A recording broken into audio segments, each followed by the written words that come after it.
जो हमेशा पजीराई मिली है वो पाक फौज को इस हवाले से मिली है। मैं आज दो अहम मौज़ूआत, क्योंकि यौम तकरीम शहदा था, ये बात करना ज़रूरी थी, मैं दो अहम मौज़ूआत आपके सामने लाया हूँ। इमरान खान साहब की एक हमशीरा अलीमा खान साहिबा, जो सिलाई मशीन वाला सारा मामला था, न्यूयॉर्क के अपार्टमेंट्स थे, मनी ट्रेल अवेलेबल नहीं थी, उनको क्लीन चिट दे दी गई और उस पर पर्दा डाल दिया गया।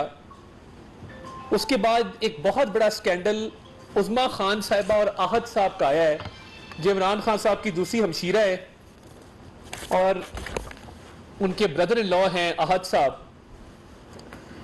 5216 कनाल जमीन है डिस्ट्रिक्ट लिया तहसील चुबारा के अंदर, जो फर्जी तौर पर जमीन है, वो एग्जिस्ट नहीं करती। उसके कागज बनवाए गए हैं, उसके जो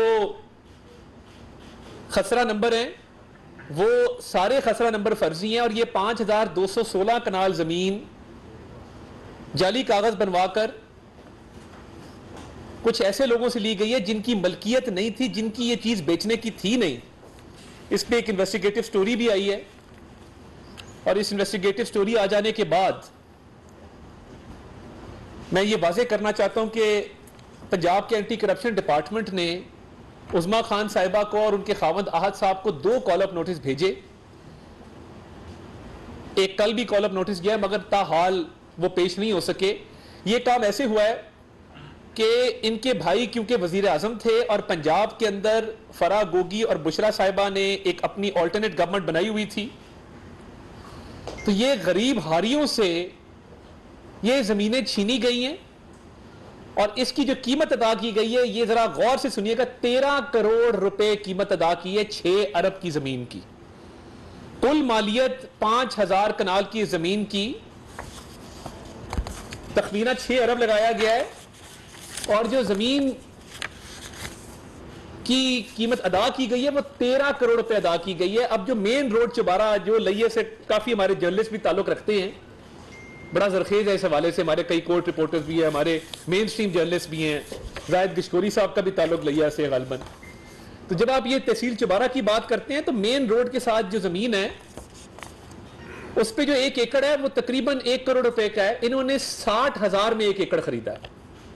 जिस एकड़ की कीमत 1 करोड़ है, उज़मा खान साहिबा, इमरान खान साहब की हमशीरा और आहद साहब ने वो एकड़ 60,000 में खरीदा है। और अगर चले मेन सड़क पे वो एकड़ ना भी लगता हो जिसकी मालियत 1 करोड़ है, आप कह दें कि जी बिल्कुल पीछे जाके कोई एकड़ है, वहां भी एकड़ 75-80 लाख से कम नहीं मिलता। इसमें स्कीम क्या थी? इमरान खान साहब ने फराह गोगी और बुशरा मानिका के जरिए अपनी बहन उज़मा खान को और अपने बहनोई आहद को ये 5216 कनाल जमीन फर्जी तौर पर खरीदने की इसलिए इजाजत दी क्योंकि एशियन डेवलपमेंट बैंक का एक प्रोजेक्ट है ग्रेटर थल कनाल का, जिसने यहां से गुजरना था, जिससे इस जमीन की कीमत जो है वो आसमान तक जानी थी।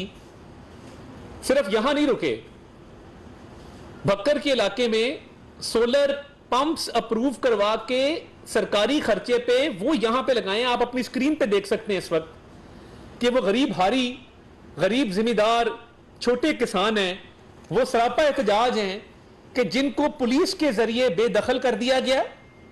गजब खुदा का, इतना बड़ा डाका कि 5216 कनाल जमीन, 5216 कनाल, वो उज़मा खान साहिबा और आहद साहब का दिल आया तो उन्होंने अपने भाई शहनशाह वक्त इमरान अहमद न्याजी को कहा कि ये जमीन हमें डिलीवर करके दें। तो पूरे रेवेन्यू डिपार्टमेंट ने, वहां के कुछ मकामी माहिदीन ने 13 करोड़ रुपए में 6 अरब की जमीन उनको मयसर कर दी। जाली कागज भी बन गए, जाली बेचने वाले भी आ गए, और इतना बड़ा डाका है। तो ये हमशीरा भी उसी डगर पे चल रही है जिस पे भाई चल रहे हैं कि भाई साहब भी किसी अदालत में, किसी तहकीकाती इदारे के सामने पेश नहीं होते थे। हमशीरा के भी अब यही करतूत हैं कि वो भी एंटी करप्शन को जवाब ही नहीं दे रही, ना तहरीरी जवाब जमा कराया जा रहा है, ना पेश हुआ जा रहा है। तो ये जो 5216 कनाल जमीन है 6 अरब मालियत की, इसका जवाब कौन देगा? और ये 13 करोड़ की आपने क्यों खरीदी? इतनी लूटमार, इतनी करप्शन, ये घर के फर्द अगर ये कर रहे हैं तो इमरान खान और बुशरा मानिका ने ठीक तरीके से कई 100 अरब रुपए कमाए हैं। कल खान साहब का एक खिताब चल रहा था जिसमें वो फरमाते हैं कि मैं पाकिस्तान का पैसा बाहर से पाकिस्तान लाया 190 मिलियन पाउंड, और मैं अगर ना लाता तो ये पैसा जाया हो जाता, ये हवा में उड़ जाता। पाकिस्तान की मैंने खिदमत की है। तो मैं पूछना ये चाहता हूं, आपने इतराफ़े जुर्म कर लिया कि आप ये पैसा पाकिस्तान लाए, ये पैसा गया किधर? अगर ये पैसा पाकिस्तान के सरकारी खजाने में आया हो और ये पाकिस्तान की अवाम को मिला हो, पाकिस्तान की सरकार को मिला हो, तो हम इमरान अहमद न्याजी साहब को खिराजे तहसीन पेश करेंगे। मगर अगर ये पैसा एक प्रॉपर्टी टाइकून के पुरानी लायबिलिटी सेटल करने के लिए सुप्रीम कोर्ट के अकाउंट में जमा करा दिया हो और वो पैसा सिंध गवर्नमेंट का हो, 460 अरब रुपए की लायबिलिटी, 460 बिलियन की लायबिलिटी जो सुप्रीम कोर्ट में वाजिब अल अदा थी, जिसके लिए एक अकाउंट बनाया गया था, वो मुख्तलिफ केस है। आपका 190 मिलियन पाउंड का केस तो मनी लॉन्ड्रिंग का केस है यूनाइटेड किंगडम के अंदर।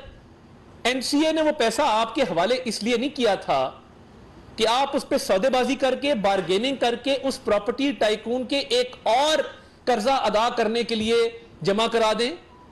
वो पाकिस्तान के लोगों का पैसा था, सिंध के लोगों का पैसा था, और वो पाकिस्तान के सरकार के अकाउंट में आना था, वो उस लायबिलिटी अकाउंट में नहीं जाना था। ये दो मुख्तलिफ मामलात हैं। आप इसको कंफ्यूज मत करें कि मेरी काबीना ने तो वो बंद लिफाफा था, कॉन्फिडेंशियलिटी एग्रीमेंट था, वो राज में रखा जाना था, मैंने मंजूरी दे दी। आप इतने बच्चे नहीं हैं, आप रोटी को चोची नहीं कहते। खाना काबा के मॉडल के डायल वाली घड़ी बेचने के लिए बड़ी हिम्मत चाहिए। इंसान को एक इंतहा का करप्ट होना पड़ता है इस काम के लिए, ये काम वैसे नहीं हो सकता। इसलिए टेक्निकलिटी के पीछे छुपना बंद करें। आपने 190 मिलियन पाउंड वाले केस में 60 अरब की करप्शन अपनी जगह पे, वो 460 अरब जो वाजिब अल अदा था उस अकाउंट में जब जमा कराया तो ये करप्शन तो आपकी बढ़ गई। वाजिब अल अदा तो 120 अरब रुपए हो गए, क्योंकि वो 60 अरब वहां से माइनस हुआ और वो जाना था सरकारी खजाने में। तो खजाने में दो तरह के पैसे जमा होने थे। एक 60 अरब वो जो 190 मिलियन पाउंड की शक्ल में आना था महकमा खजाना के अकाउंट में, पाकिस्तान की यतीम बेवा, पाकिस्तान के नादार लोगों के हिस्से में आना था, और दूसरा वो जो 460 अरब रुपया सिंध गवर्नमेंट की लायबिलिटी थी जो सुप्रीम कोर्ट ने अकाउंट बनाया था, वो भी वाजिब अल अदा था। आपने वो पैसा वहां जमा करा के सेटलमेंट कर ली। तो इमरान न्याजी साहब, अलकादिर ट्रस्ट 458 कनाल जमीन के ऐसे नहीं बनते। इसके लिए इंतहा का करप्ट होना पड़ता है, इसके लिए हेरा फेरी करनी पड़ती है, इसके लिए अपने साथ शहजाद अकबर जैसे व्हीलर डीलर्स को रखना पड़ता है। शहजाद अकबर जैसे करप्ट लोग जो कमीशन खाते थे, जो सिसिलियन माफिया से बढ़ के, मैं क्या लफ्ज इस्तेमाल करूं, कि जो ऐसे माफियाज हैं जिनके टुकड़ों पे ये लोग पलते थे। हलफ आईने पाकिस्तान का उठाया है, सर्विस हुकूमत पाकिस्तान की करते और टुकड़ों पे पलते हैं प्रॉपर्टी टाइकून्स के, कि उनके अरबों रुपए के डाके पर पर्दा डाला जा सके। इमरान न्याजी साहब, you have been exposed, you have been exposed to the hilt. आपकी चोरी चकारी डाके सब खुल के सामने आ गए हैं। और ये 190 मिलियन पाउंड में ना बार बार बंद लिफाफे का जिक्र मत करें।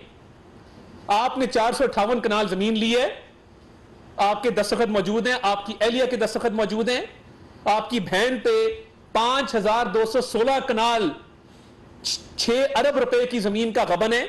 उसे क्या पेश हो और आके जवाब दें। और देखें, हुकूमत ने बिल्कुल हाई हैंडेडनेस नहीं किया। आपकी सारी बहनें कोर कमांडर हाउस के बाहर मौजूद थी, अलीमा साहिबा मौजूद थी, उज़मा साहिबा मौजूद थी, नौरीन साहिबा मौजूद थी। कोई गिरफ्तारी अमल में नहीं लाई गई, कोई जो लाई जानी चाहिए थी नहीं लाई गई। मगर अगर आपकी बहन और आपके बहनोई 5216 कनाल जमीन 6 अरब की हड़प कर जाएंगे तहसील चौबारा डिस्ट्रिक्ट लिया में, तो इसका जवाब तो आपको देना होगा। और मैं हसन नकवी साहब जिन्होंने ये स्टोरी अनकवर की है, एक साफी हैं, मैं उनको भी सलाम पेश करता हूं। ये मामला पहले से चल रहा था मगर क्योंकि पब्लिक हुआ है तो हमने आज इस पर बात की है, और अगर पेश नहीं होते तो फिर कानूनी कार्रवाई होगी आपके खिलाफ भी, आपके खानदान वालों के खिलाफ भी। तो ये 6 अरब का हिसाब उनको कह के वो दे दें। पहली सिलाई मशीन चलाती थी, ये जमीनों पे हल चलाती हैं, और हल ऐसा चलाती हैं कि सब कुछ हल हो जाता है, और जब सब कुछ हल होता है तो ये 6 अरब के डाके डलते हैं। 458 कनाल जमीन आपने ली, ठीक है, आपने वो पैसा जमा करा दिया प्रॉपर्टी टाइकून के अकाउंट में, और 120 अरब रुपए का डाका भी डाल दिया। आपने केपी में लॉ बनाया, जो एमनेस्टी मिली थी ना, आपको याद होगा प्रॉपर्टी वालों को जो एमनेस्टी मिली थी, वो क्यों मिली थी? वो इसलिए मिली थी कि काले धन को सफेद किया जा सके। फिर केपी में आपने कानून नहीं बनाया कि हाउसिंग सोसाइटी की अप्रूवल बगैर जमीन के दी जा सकेगी। कोई भी बंदा जाए, जावेद हुसैन साहब चले जाएं, तारिक साहब चले जाएं और जाके कहें जी मैंने हाउसिंग सोसाइटी बनानी है, 1 सेकंड में अप्रूवल मिलेगी, और ये शो नहीं करना कि आपके पास जमीन है कि नहीं है। ये उसके लिए किया गया था, प्रॉपर्टी टाइकून के लिए। अल्लाह जन्नत नसीब करे जस्टिस सेठ वकार, जिन्होंने इस कानून को कलदम करार देकर उसको खत्म किया। आपने तो अल कादिर में बता देना कितने बच्चे पढ़ते हैं, कितने गरीब और मुस्तकीन के बच्चे वहां पे पढ़ते हैं, या वहां पे वो कॉलेज भी है कि नहीं है। उसका एक झूठा इन्होंने डॉक्यूमेंट बना के उसको गवर्नमेंट कॉलेज यूनिवर्सिटी के साथ उसका इल्हाक किया हुआ है। तो ये सारी चीजें, और आप कौम भूले ना, जो 5-5 कैरेट की अंगूठियां मांगी जाती थी, समझ आई अब? 5-5 कैरेट की अंगूठियां इसीलिए मांगी जाती थी कि ये 190 मिलियन पाउंड का डाका मारना था। उसका भी जवाब इमरान याद साहब दे दें। अगर आप कहते हैं ना कि 458 कनाल जमीन तो मैंने वैसे ही ट्रस्ट बनाया है मलिक रियाज से वो जमीन लेके गिफ्ट में, तो जो वो कह रही है अमरीन साहिबा कह रही है अपने वालिद को कि वो बुशरा साहिबा कह रही है कि 3 कैरेट की मैंने अंगूठी नहीं लेनी, मैंने 5 कैरेट की अंगूठी लेनी है।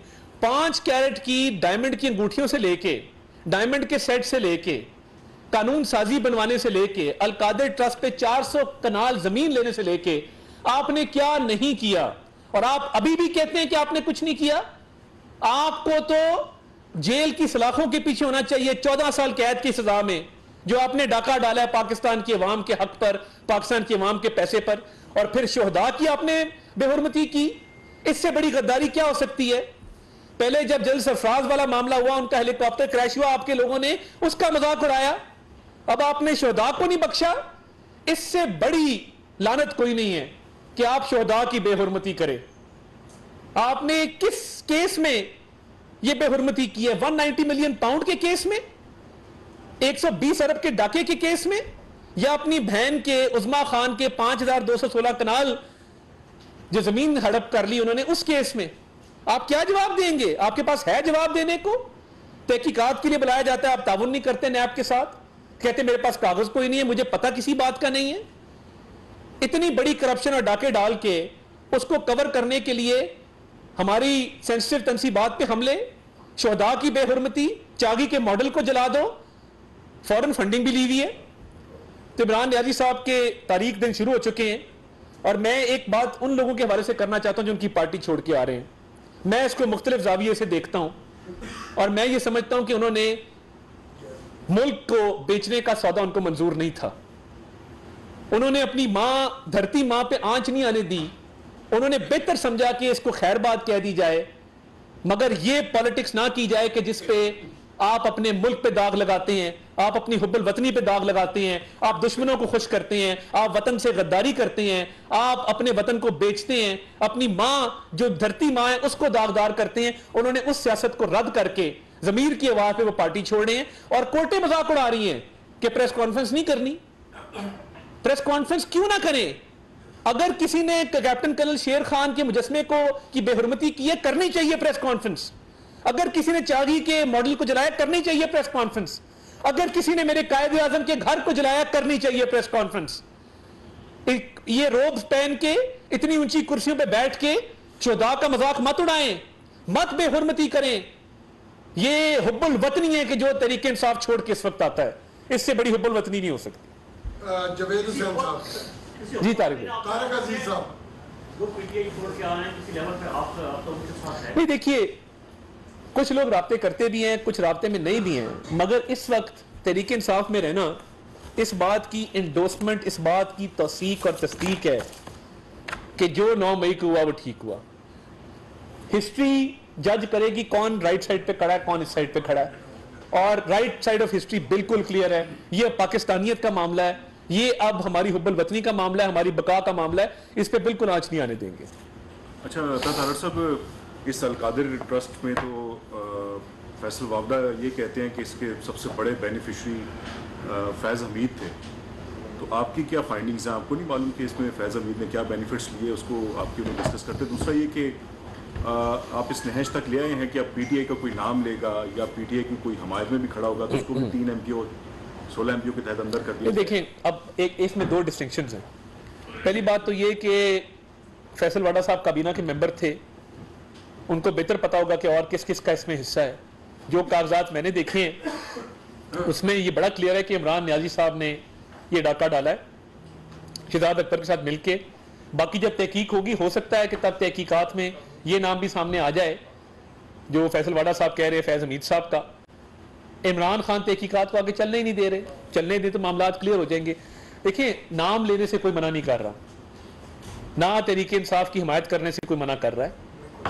मामला ये है कि जब आप 9 मई के हमला आवरों को मस्कीन और मजलूम बना के पेश करते हैं, वो अब 2 खवातीन है, तैयबा राजा की आप जबान सुन लें, आपको नहीं लगेगा कि ये किसी अच्छे माँ बाप की बेटी है या इसकी तरबियत किसी अच्छे घर में हुई है। आप सिर्फ सुने कि वो क्या कहती है। ये टिकटॉके बनाना, मोबाइल यूं करके ठंडे कमरों में बैठ के उन पर तोहमत लगाना जो बंदूकें लेके घर बार से, फैमिली से दूर सरहदों पे खड़े होते हैं, बड़ा आसान काम है। ये है ना, इसको खोलना है, एक बटन दबाना है, टिकटॉक चली जानी है। माँ की गाली दे दे, बहन की दे दें, किसी को प्रोस्टिट्यूट कह दें, किसी को दलाल कह दें, बड़ा आसान काम है, वेरी सिंपल। और वो मैं मैनेज कर रहा हूं। फिर 2 बहनें हैं, सनम जावेद खान, फलक जावेद खान, उनकी वालदा को देखिए, जो सहाफी उनको मजलूम बना के पेश कर रहे हैं ना, मेरा इतराज उन पे है कि जी देखें, इनको जेल में रखा गया, क्या करें? हार पहनाएं, उनके घर जाके उनको तोहफे पेश करें, उनको सर पे बिठाएं, उनको सिविल अवार्ड से नवाजें, उनको कोई तमगा जुरत दें, तमगा बसालत दें, कोई सिविल कोई सदारती अवार्ड से नवाजें। अब वो कई लोग हैं हमारे भाई, वो रोज सनम जावेद, फलक जावेद की मोहब्बत में जी एक वीलॉग हो रहा है, बैठ के देखें जी बड़ा जुल्म है, उसकी मार हो रही है। भाई, मां ने तब नहीं समझाया था जब वो मुंह पे कपड़ा बांध के, डंडे पकड़ के कोर कमांडर हाउस में कह रही थी इसको जला दो, जब कह रही थी वर्दी फाड़ के ले आओ। तो बात यह है कि इस मुल्क ने भी आगे चलना है, हमारे बच्चों ने भी इस मुल्क में रहना है। ये ना करें कि 4 लाइक्स के लिए और 4 रीट्वीट्स के लिए और व्यूज के लिए उन खवातीन को जो मॉडर्न समझी जाती हैं, जिनकी ड्रेसिंग देख के लोग लाइक करते हैं, जिनकी चाल ढाल देख के लोग लाइकें मारते हैं टिकटॉक के ऊपर, उनको मजलूम बना के पेश कर दें। जिन्होंने ये हमला पूरा लीड किया, आप उन बहनों को देखें तो सही कि जब वो निकली लिबर्टी की कॉल, हम जा रहे हैं, हम लिबर्टी से आगे की कॉल, हम जा रहे हैं, हम नहीं छोड़ेंगे, हमारा पैसा हमारे गिरबान पे हाथ डाला। मतलब आप अंदाजा नहीं कर सकते कि इन्होंने कितनी तबाही की है, पूरे मुआशरे को तबाह कर दिया है। सारा दिन लड़के बैठ के यही काम करते हैं टिकटॉक के ऊपर। तो ये जो सहाफी, मेरी बदमाना गुजारिश है, खुदा का वास्ता इनको मजलूम बना के पेश ना करें। इन्होंने वहां पे जो हरकत की है वो भी किसी के अंदर फैमिली थी ना। कोर कमांडर हाउस एक मोर्चा कंसिडर होता है, तो क्या हो गया था अगर 190 मिलियन पाउंड में आपका लीडर गिरफ्तार हो गया था? इतना मजलूम बना के क्यों पेश कर रहे हैं? नाम लेने से कोई मना नहीं कर रहा, सिर्फ जिसने जुर्म किया है उसको मुजरिम कहें, जिसने जो